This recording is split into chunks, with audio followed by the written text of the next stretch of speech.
취업이 보인다 2부 시작합니다. 이번 시간에는 일본 취업에 대해서 알아볼 텐데요. 그 전에 오늘의 채용 정보부터 만나보시죠.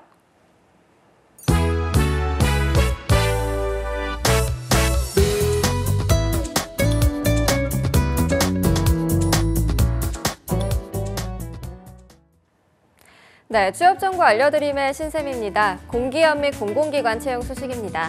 먼저 한국표준과학연구원에서는 인턴 연구원을 모집하고 있습니다. 대학 또는 대학원 졸업자와 졸업 예정자, 그리고 현재 취업 상태에 있지 않은 분들이 지원 가능합니다. 모집 기간은 12월 16일 오후 1시까지입니다. 다음으로 서울주택도시공사 채용 소식입니다. 서울주택도시공사에서는 임대공급관리원을 모집하고 있는데요. 법무사, 공인중개사, 주택관리사 자격증 가운데 1개 이상의 자격증을 소지해야 하고요. 공공기관 주택공급 관련 업무 경력이 1년 이상일 경우 지원할 수 있습니다. 지원서는 12월 17일 오후 6시까지 받습니다. 그리고 대구 경북 첨단의료산업진흥재단에서는 2018년 4차 기간제 근로자를 모집하고 있습니다. 전문학사 이상 취득한 분들이 지원할 수 있고요. 병리 관련 전공자를 우대하고 있습니다. 지원서 마감은 12월 21일 자정까지입니다. 마지막으로 인천 영어마을에서는 초등부, 유치부 프로그램 직원을 모집하는데요. 전문대 졸업 이상 또는 졸업 예정자가 지원이 가능하고요. 영어 가능자와 유관 업무 경험자를 우대하고 있습니다. 모집 기간은 12월 21일까지입니다. 이상으로 취업 정보 알려드림의 신샘이었습니다.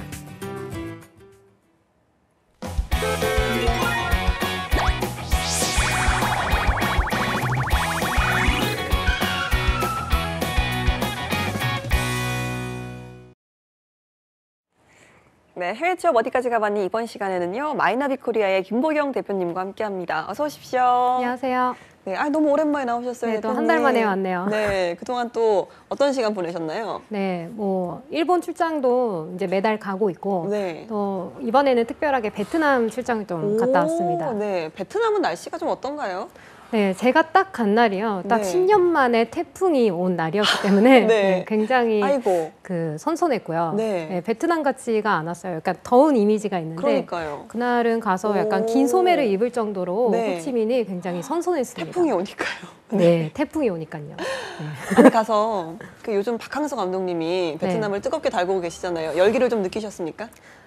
열기가 아마 느껴졌을 텐데요. 네. 그놈의 태풍 때문에 하루 종일 폭우를 제가 맞느라고 아이고. 열기를 못 느끼고 와버렸네요. 그러니까요. 박항서 태풍이 그냥 태풍을 못 이겼네요. 저희가 지난 시간이었죠. 이제 너무 오래돼서 기억도 좀 까마득한데 네. 일본의 서비스 산업에 대해서 좀 알려주셨거든요. 오늘은 어떤 부분 좀 살펴볼까요? 네, 기억을 더듬어서 네. 다시 한번 시작을 해야 될 것 같은데요. 일단은 일본 산업에 대해서 계속해서 알아볼 텐데 일본 산업을 일단은 정리를 해보면 제조, 서비스, 그리고 유통, 금융, 사회 기반으로 크게 5가지로 나눌 수 있다라고 말씀을 드렸었고 네. 지난번에는 서비스 업계에 대해서 알아봤을 때 중분류해보면 레저, 엔터테인먼트, 매스컴, 복지 및 교육, 그리고 정보 서비스 등으로 나눌 수 있습니다. 라고 말씀을 드렸었죠. 그중에서 한국 채용이 활발한 곳이 바로 여행업계와 그리고 호텔, 푸드서비스, 광고, 컨설팅 업계이고요. 지난주에는 이 여행업계에 대해서 집중적으로 알아봤습니다. 그래서 오늘은 이 일본의 그 서비스 산업 중에서 나머지 분야이죠. 호텔 업계와 그리고 푸드서비스, 광고, 컨설팅 업계에 대해서 알아보도록 하겠습니다. 알겠습니다. 먼저 호텔업에 대해서 좀 알아볼까 하는데요. 사실 요즘 워낙 일본도 관광객 수가 늘고 있으니까 네. 그중에 좀 수혜를 보는 업종 중에 하나가 호텔업이 아닐까라는 생각이 들거든요. 네, 맞습니다. 그 호텔업은 시장 경기에 따라서 매출액이 좌지우지 되는 기업 그 산업군 중에 하나일 텐데요. 네. 요즘에는 이 일본 여행 붐과 그리고 엔저로 인해서 일본을 방문하는 외국인 관광객들이 굉장히 증가를 했습니다. 또한 도쿄 올림픽의 영향으로 인해서요, 이 경제 효과로 인해서 그 네. 호텔 업계가 현재는 호황을 맞고 있습니다. 2020년도 도쿄 올림픽을 준비하기 하기 위해서 이 기존 호텔들은 리모델링을 시작을 하고 있고 또 신규 호텔도 계속해서 건설되고 있는 상황입니다.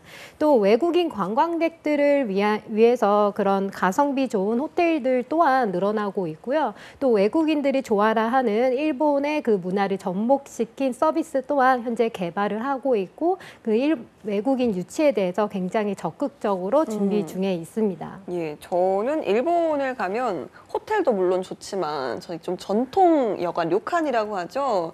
그런 숙소를 참 좋아하기도 하는데 사실 일본 하면 숙소가 비싸다라는 인식이 좀 있거든요. 네네. 네, 좀 캡슐 호텔이나 뭐 이런 좀 저렴한 호텔도 좀 나오고 있지만 어느 정도입니까? 그래도 우리나라보다 좀 비싸다라고 생각할 수 있을까요? 네, 캡슐 호텔 같은 경우에는 한 3만 원에서 5만 원 정도의 선에 그 캡슐 호텔을 이용을 할 수가 있는데요. 일단 일본의 호텔의 종류를 한번 보면 한 크게 세 가지로 나눌 수 있을 것 같습니다. 네. 뭐 여행자들을 대상으로 하는 관광 호텔이나 아니면 여관 그리고 리조트 호텔 등이 있을 것 같고 또 출장자들을 타겟으로 한 비즈니스 호텔 등의 뭐 다양한 그런 호텔이 있는데요. 그중에서 방금 말씀 주신 이 캡슐 호텔 같은 경우에는 굉장히 저렴한 가격으로 이용을 할 수 있습니다. 하지만 그동안 굉장히 이 캡슐 호텔이라고 하면 좁고 어두운 그런 약간 부정적인 이미지가 있었거든요. 네, 맞아요. 근데 지금은 이제 그런 이미지를 탈피를 해서 좀 더 넓은 공간에 그리고 온천 시설 또한 구비가 되어 있고 또 여성 전용 캡슐 호텔 또 이제 구비가 되어서 굉장히 이런 이미지 체인징을 하려고 노력 중입니다. 알겠습니다. 그럼 일본 호텔 업계에서 이제 주목해 볼 만한 기업들 어떤 것들이 있을까요? 네, 일본 호텔 업계 매출 랭킹으로 한번 기업들을 보고 가고 싶은데요. 네. 일단 1위는 세이브 홀딩스고 1,801억 엔이고요. 그리고 2위 같은 경우에는 리조트 트러스트가 1,422억 엔, 그리고 3위가 동경급행철도로 1,029억 엔, 그리고 4위가 KO 철도가 697억 엔, 그리고 5위가 호텔 오크라가 686억 엔 순이었습니다. 네. 아니 호텔업인데 이름에 철도가 들어가는 회사들도 있네요. 철도 회사인가요? 철도 회사는 아닌데요. 네네. 그 안에서 이런 그 호텔 관련된 운영을 한다던가 네네. 그런 연관이 기업들입니다. 있는? 네, 네. 알겠습니다. 그러면 이제 호텔 업계로 진출을 할 때 뭐 어떤 직무를 공략을 해야 되는지 뭐 호텔리어도 있고 다양한 또 직업들이 있잖아요. 네, 뭐 각 호텔의 형태와 그리고 사업 부분에 따라서 굉장히 이런 직무는 다양해질 것 같은데요. 그 안에서도 뭐 지배인, 프론트, 웨이터 등이 속하는 서비스 직군이 있을 것 같고요. 그리고 뭐 기업과 여행 대리점 등의 뭐 제안을 하는 영업 직군이 있을 것 같고, 그리고 호텔 내 이벤트나 또 웨딩 그런 연회 같은 것들을 기획하고 제안하는 서비스 개발 직군, 또 관리 직군 등이 있겠습니다. 네, 지금도 호텔 업계가 호황이라고 하고 또 올림픽이 다가오다 보니까 이 한국인 관광객 수요도 굉장히 많을 것 같거든요. 그러다 보니까 좀 채용 현황도 증가하지 않을까라는 생각이 드는데요. 실제로 현황은 어떻습니까? 네, 그 외국인들을 이제 대응이 가능하도록 외국어가 가능한 외국인 인재 수요 또한 굉장히 확대되고 있는 추세입니다. 매출 랭킹의 그 탑 5에 든 기업 중에서는요, 5위를 한 호텔 오크라가 한국 채용을 실시를 했었는데요. 네. 같은 랭킹에서 또 10위까지 확대를 해보면 8위를 한 후지타 관광에서도 2015년도부터 2018년도까지 한국 현지 채용을 실시했었습니다. 알겠습니다. 자, 그렇다면 호텔업에 진출을 하려면 좀 어떤 것들을 갖춰야 될까요? 일단 뭐 말씀하신 것처럼 언어 같은 경우는 필수일 것 같고요. 네, 맞습니다. 언어는 이제는 필수 사항인 네. 것 같고요. 취업에 요구되는 조건을 한번 기업별로 보면요. 호텔 오크라 같은 경우에는 일본어 실력이 일상 회화 레벨 이상 정도를 요구를 했었고요. 그리고 후지타 관광 같은 경우에는 경력 무관으로 채용을 진행을 했었는데 일본어 같은 경우에는 비즈니스 레벨 이상을 요구를 했었고 그리고 영어 같은 경우에는 토익 650점 이상을 요구했었습니다. 알겠습니다. 이제 뭐 가장 좀 궁금해하실 부분이 아닌가 하는 생각이 드는데 급여, 연봉은 좀 어느 정도 수준입니까? 네, 이 연봉은 물론 직무나 신입이나 경영 이런 상황에 따라서 매우 달라질 수 있는 부분이긴 합니다만 이 호텔 업계의 평균 연봉을 보면요.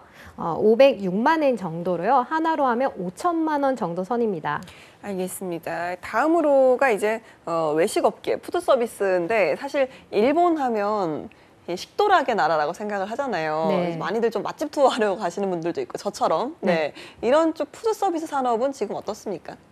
네, 이 푸드 서비스 업계를 한번 보면요. 뭐 레스토랑이나 패스트푸드점, 그리고 커피숍, 이자카야 등의 사업을 전개를 하고 있는 외식 사업이죠. 외식 사업을 전개하는 기업이 있고, 그리고 백화점 지하에서 판매되는 도시락이나 반찬 이런 것들을 판매하는 기업을 중식 사업을 전개하는 기업으로 크게 두 가지로 나눌 수 있습니다. 네. 일본 푸드서비스 협회에 의하면요, 이 2017년도 외식 사업의 시장 규모를 보면 25조 엔이죠. 정도 되고, 그리고 하나로 하면 250조 원 정도였습니다. 네. 네, 굉장히 대규모 산업입니다. 그리고 중식 시장 규모를 보면요, 7조 엔으로요. 하나로 하면 77조 원 와. 정도의 규모로 두 산업 모두 2010년 이후부터 계속해서 성장을 기록하고 있습니다. 네. 매출 랭킹도 좀 살펴주시죠. 네, 매출 랭킹도 한번 보면요. 1위 같은 경우에는 젠쇼 홀딩스가 5,791억 엔이고, 그리고 2위가 스카이라크가 3,594억 엔, 3위가 일본 맥도날드 홀딩스로 2,536억 엔, 그리고 4위 고로와이도가 2,459억 엔이고요. 5위가 요시노야 홀딩스가 1,985억 엔 정도였습니다. 아니 맥도날드 홀딩스 저희가 아는 그 맥도날드가 맞나요? 네, 맞습니다. 오, 그 맥도날드의 일본 네. 네, 법인이 와, 3위를 그렇군요. 했습니다. 한국보다 좀 더 맥도날드에 대한 그런 브랜드력이 더 큰 것 같아요. 오, 그렇구나. 알겠습니다. 사실 우리나라 같은 경우는 최근에 이제 1인 가구가 증가하면서 이 라이프 스타일도 많이 변하고 그러다 보니까 외식 산업도 분명히 큰 변화가 왔거든요. 일본도 비슷할까요? 네, 일본도 약간 한국과 비슷하게 맞벌이와 그리고 1인 가구 수가 굉장히 급증하고 있는 상태인데요. 또 플러스적으로 외국인 관광객이 매우 증가를 했기 때문에 이러한 부분들이 성장세에 힘을 실어주고 있는 것 같습니다. 하지만 또 고민거리도 있습니다. 바로 인력 부족 현상이 일어나고 있는데요. 물론 다른 산업군에서도 이런 인력 부족 현상이 일어나고 있지만 특히나 이 외식 업계 같은 경우에는 아무래도 몸에 약간 부담이 가는 업종 중에 하나이기 때문에 네. 약간 인력 부족 현상을 더 심하게 느끼고 있는 경우가 있는 것 같은데요. 그래서 각 기업 같은 경우에는 뭐 영업 시간을 줄인다든지 아니면은 뭐 작업을 간결하게 한다거나 아니면 기계화를 한다는 등 뭐 그런 근무 환경을 재조정하면서 적극적으로 지금 인력을 더 모으기 위해서 개선해 나가려고 하고 있습니다. 네, 아무래도 뭐 인력 부족 현상 겪고 있다고 하니까 일단 진출 자체는 크게 어렵진 않겠지만 일본인들도 기피를 하는 만큼 뭐 말씀하셨듯이 몸이 좀 힘든 직업군이다 이렇게 생각할 수가 있잖아요. 네. 좀 걱정도 되거든요.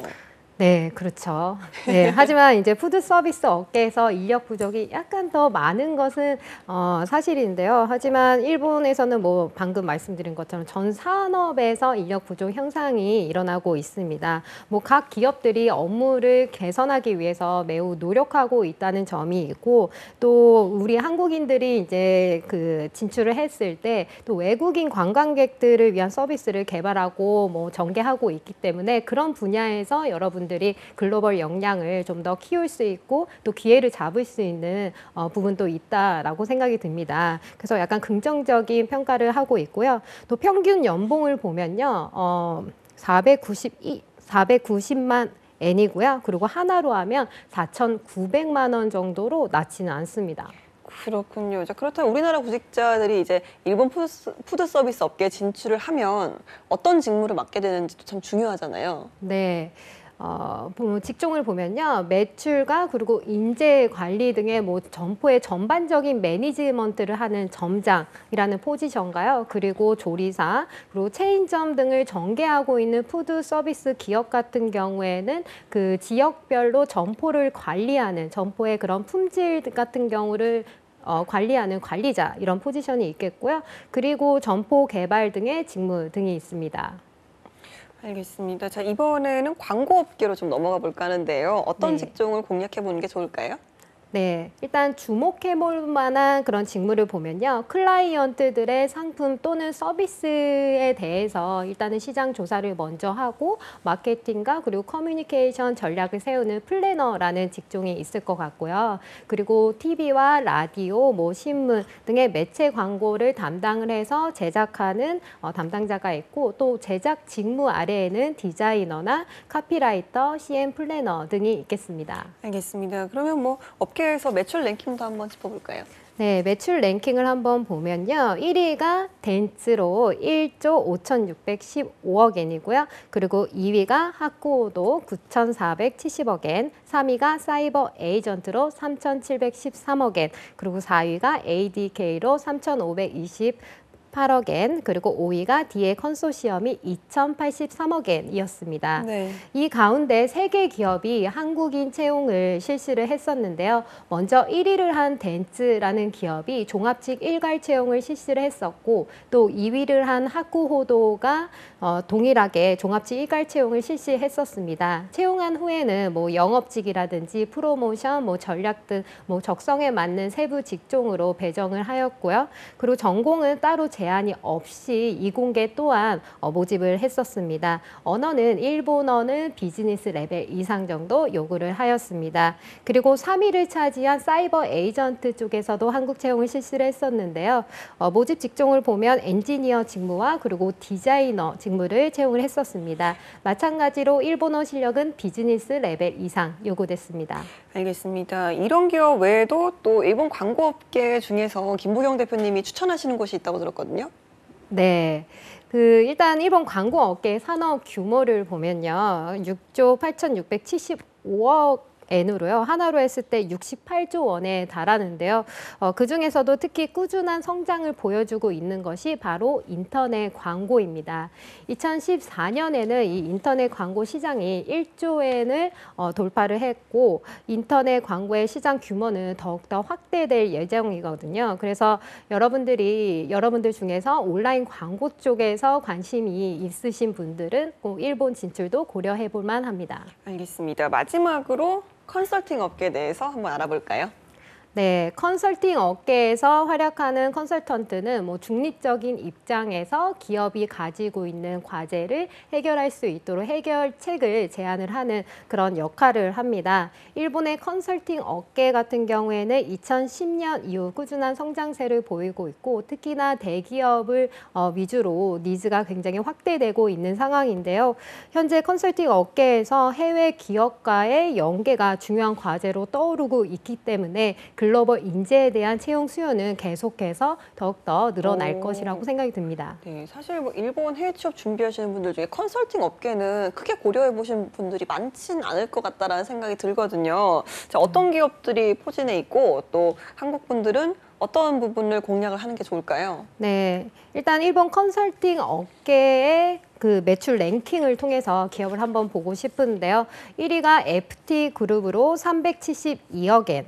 그리고 2위가 트라이 스테이지가 371억 엔, 3위가 미쓰비시 종합연구소가 350억 엔, 그리고 4위 링크앤 모티베이션이 319억 엔, 5위 노무라 종합연구소가 283억 엔이었습니다.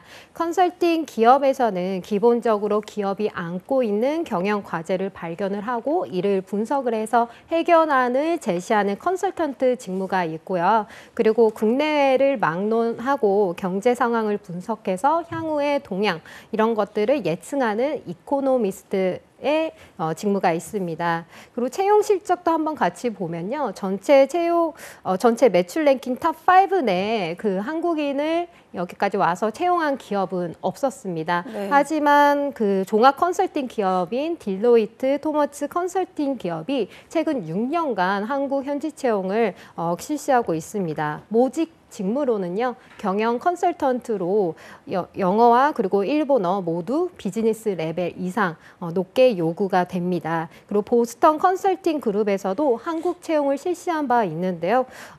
이 직종 같은 경우는 IT 프로그래머와 그리고 종합직을 모집했었습니다. 알겠습니다. 이렇게 좀 오늘은 일본의 서비스 산업 분야에 대해서 알아봤는데요. 이번에는 김보경 대표님과 함께하는 코너 속의 코너죠. 일본 생활의 꿀팁. 오늘은 어떤 내용을 준비하셨습니까? 네, 이제 올해도 얼마 남지 않았잖아요. 그렇죠. 저도 네. 뭐 12월 오늘 마지막 방송인데, 네. 네. 그래서 이제 일본은 음력설을 보내지 않고 1월 1일이 가장 큰 명절입니다. 네. 오. 그래서 1월 1일을 전후로 일주일간 그 연말연시 휴가를 주는 기업들도 있거든요. 그래서 오늘은 일본의 설 명절인 오쇼가츠에 대해서 알아보도록 하겠습니다. 네. 일단 우리나라 같은 경우는 음력설을 더 크게 세잖아요. 네. 신년보다. 근데 네. 일본은 그런 게 없고 1월 네. 1일만 된다는 말씀이시죠? 네, 일본에서는 이런 음력, 양력에 대한 그런 달력을 사용하지 오. 않고 기본적으로는 양력으로 네. 네, 사용합니다. 그건 몰랐네요. 네. 저희 같은 경우는 뭐 설날에 떡국 먹고 한복 입고 세배하고 네. 이런 게 이제 우리나라의 설날 전통인데 일본 같은 경우는 어떻게 보내나요? 네, 일본에서는 12월 13일이 또 설날을 준비를 시작하는 날로 또 정해져 있습니다. 이제 얼마 안 남았네요. 네, 네, 내일 얼마, 모레네요. 네, 내일 모레네요. 네, 그래서 그때부터 집안을 청소를 하고요. 또 소나무와 대나무를 잘라서 새끼줄로 엮은 가도마츠라는 것을 문 앞에 장식하거나 또 정월에 맞이하는 오곡을 지키는 신을 모시는 장식이라고 하는데요. 심의 카자리를 달기도 합니다. 네. 그리고 신에게 올리는 음식이 있는데 바로 카가미 모치를 준비를 합니다. 크기가 다른 떡을 위아래로 겹쳐 올리고 그 위에는 이제 귤을 올리는데요. 오. 그 밑에 있는 떡이 약간 더 큰데 그 떡이 태양을 의미를 하고 그리고 그 위에 얹는 작은 떡을 달을 의미를 합니다. 그리고 그 위에 올리는 귤을 장수의 의미를 갖고 있습니다. 그렇군요. 그러면 이제 설날에 뭐 우리는 세배도 하고 네. 뭐 여러 가지 일들을 하잖아요. 차례도 지내고 하는데 일본에서도 이런 것들을 좀 하나요? 네, 일본에도 뭐 신년이 되면 다양한 이벤트가 있는데요. 그 중에서도 크게 이제 중요하게 생각하는 세 가지의 행사를 한번 뽑아봤는데요. 신사나 절을 찾는 뭐 하츠모데나 아니면 연하장 보내기 그리고 복주머니 쇼핑 이걸로 둘 수 있겠습니다. 네, 복주머니 쇼핑. 네, 알겠습니다. 하츠모데 이건 뭘까요? 네, 하츠모데는 새해가 됐을 때 처음으로 신사나 절을 찾아서요. 한 해의 행복을 기원하는 것을 말을 합니다. 뭐 절을 하면서 올리는 돈이죠. 세전을 가지고 가서 소원을 빌면서 새해 함에다가 넣기도 하고요. 그리고 악을 쫓는다는 그런 부적 같은 것도 사면서 이런 새해 분위기를 내기도 합니다. 알겠습니다. 연하장 같은 경우는 저희가 뭐 매번 말씀하신 것처럼 일본은 메시지의 나라잖아요. 네. 카드 쓰는 거 좋아하시는. 그래서 좀 대충 짐작이 가는데 다음으로 복주머니 쇼핑 이건 또 뭘까요? 네, 복주머니 쇼핑 같은 경우에는 일본에서는 새해를 맞이해서 뭐 백화점이나 아니면 브랜드샵에서 후쿠부쿠로라는 이런 복주머니를 판매를 하는데요. 네. 몇 가지의 상품을 하나의 복주머니에 담아서 이제 판매하는 새해 한정 상품입니다. 네. 어떤 상품이 들어있는지 알 수가 없게 포장이 되어 있고요. 동봉되어 있는 상품의 총 가격보다 아주 매우 저렴하게 살 수 있다라는 게 특징입니다. 우와, 이런 거는 거의 럭키박스 뭐 이런 걸로 이해해도 될까요? 네, 우리나라에서도 요즘 이런 형태의 그런 제품이 판매가 되는 걸로 알고 네. 있는데요. 일본에서는 이러한 복주머니가 뭐 재고 처리가 아니냐 이런 약간 부정적인 이미지가 있었었는데 최근에는 안을 볼 수 있는 복주머니를 판매를 한다든지 아니면 물건이 아닌 뭐 각종 체험권이나 식품 등을 담을 수 있는 그런 복주머니를 판매하는 등 뭐 형태나 물품도 매우 다양해지고 있습니다. 그리고 예전에는 새해가 되면 이 복주머니를 사겠다고 줄을 굉장히 길게 쓰는 그런 기계에 서는 그런 광경을 굉장히 많이 봤었는데요. 오. 근데 최근에는 역시 온라인 사전 예약제로 또 진행되는 부분이 있어서 집에서 배송받는 그런 서비스도 받을 수 있습니다. 네, 끝으로 뭐 잠깐 질문을 드리자면 저희 PD님이 지금 방금 말씀하셨는데 네. 일본은 세뱃돈은 안 주냐 이런 세뱃돈 질문을 줍니다. 하시더라고요. 세뱃돈이 있어요? 세뱃돈이 있습니다. 오, 네. 그 절을 하는 문화도 있는 거예요? 세배를 하고. 절을 하는 문화? 절을 하는 문화는 없어요. 네, 그냥 네. 인사를 드리러 네, 가면 인사를 드리러 가면 이제 소정의 세뱃돈이 용돈을 있습니다. 드리는. 네. 근데 알겠습니다. 세뱃돈이 이제 한국과 네. 비슷한 부분이 많이 있어서 네. 오늘은 이 세 가지 약간 특징적인 네. 것만 꼽아봤습니다. 알겠습니다. 피디님 네. 들으셨죠? 네. 오늘은 마이나비 코리아 김보경 대표님과 함께했습니다. 대표님 내년에 봬요. 네, 내년에 뵙겠습니다. 네. 네, 취업이 보인다. 오늘 준비한 내용은 여기까지입니다. 저희는 내일 오전 11시에 다시 찾아오도록 하겠습니다. 여러분 고맙습니다.